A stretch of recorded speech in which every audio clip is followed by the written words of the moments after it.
Chers élèves de 4e, on démarre notre dernier chapitre de Sciences de la Terre qui va être sur la théorie de la tectonique des plaques. Dans votre manuel, cela se passe des pages 45 à 62. Je vous invite donc à prendre le manuel parce que je vais faire appel au document. Voilà. Alors ça va se passer en forme de questions-réponses en suivant à peu près l'ordre du manuel pour que ce soit plus facile pour vous de vous y retrouver.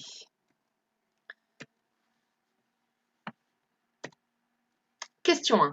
Donc à chaque fois, je vous propose d'écrire les questions dans votre cahier et de ne pas juste lire le diaporama. Écrivez des choses dans le cahier, les définitions que vous trouvez dans le livre, un petit schéma qui vous parle, une phrase de conclusion. Ne vous contentez pas de travailler à l'oral. Donc ça se passe page 46. Les plaques tectoniques, qu'est-ce que c'est? Alors première information, c'est un rappel des chapitres sur les volcans et les séismes.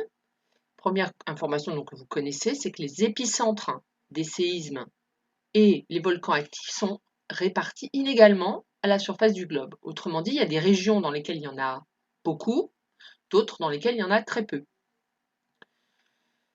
Voilà, et donc si on affiche sur un globe terrestre ou sur une carte de la surface de la Terre les épicentres des séismes et les volcans actifs, on constate que leur localisation trace des contours de grandes zones qui sont plus calmes. Donc là, regardez documents 1 et 2, page 46, faites une petite pause dans la vidéo et regardez bien ces deux documents. Alors, je vous invite à aller sur ce site internet, là, avec l'adresse qui est ici, pour pouvoir visualiser les emplacements des séismes, des épicentres des séismes et des volcans actifs. C'est dommage qu'on n'ait pas les volcans sous-marins, mais je ferai un petit commentaire à ce sujet. Donc, il faudra aller dans Menu Données affichées, puis Volcans et foyers sismiques. Donc, nous voilà sur le fameux site.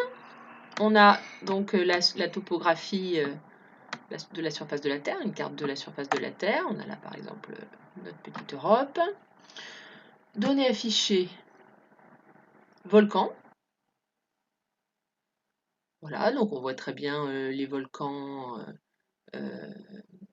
italiens, on voit très bien le volcanisme de l'Est de l'Afrique, on voit très bien le volcanisme de la chaîne des Andes.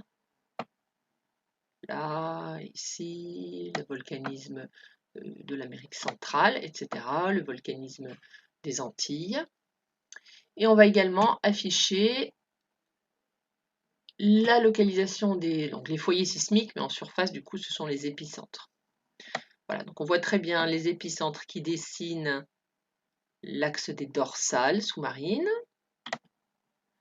tout le long des dorsales. On voit très bien les épicentres qui se situent dans les régions de montagne, comme les Alpes, ici toute la chaîne grecque, l'Himalaya, et on voit surtout le pourtour du Pacifique avec ses accumulations de pratiquement 90% des foyers sismiques donc autour du Pacifique.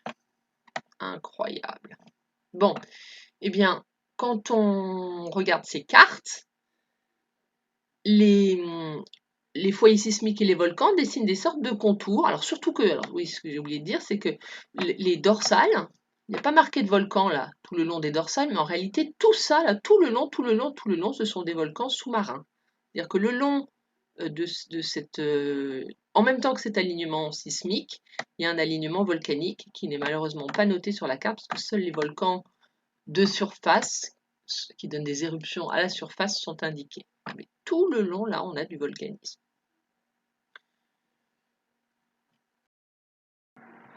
Donc, retour au diaporama. Si on affiche les épicentres des séismes et les volcans comme on vient de le faire, on constate que leur localisation trace les contours de grandes zones plus calmes. Donc là, regardez le document 3, page 46.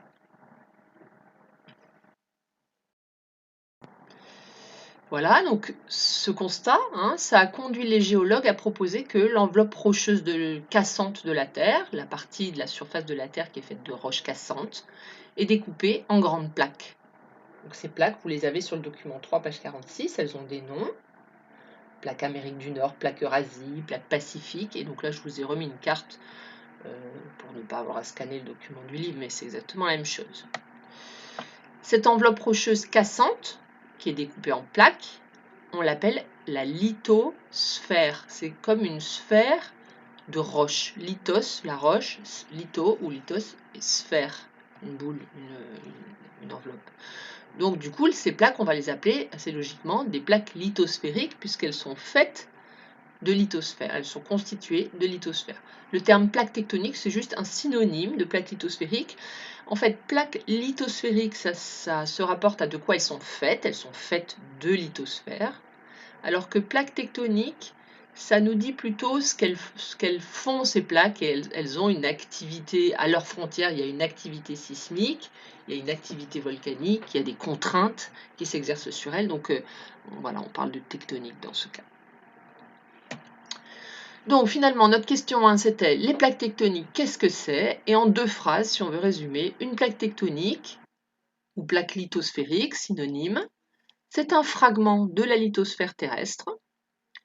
Les différentes plaques recouvrent la surface du globe à la manière des pièces d'un puzzle.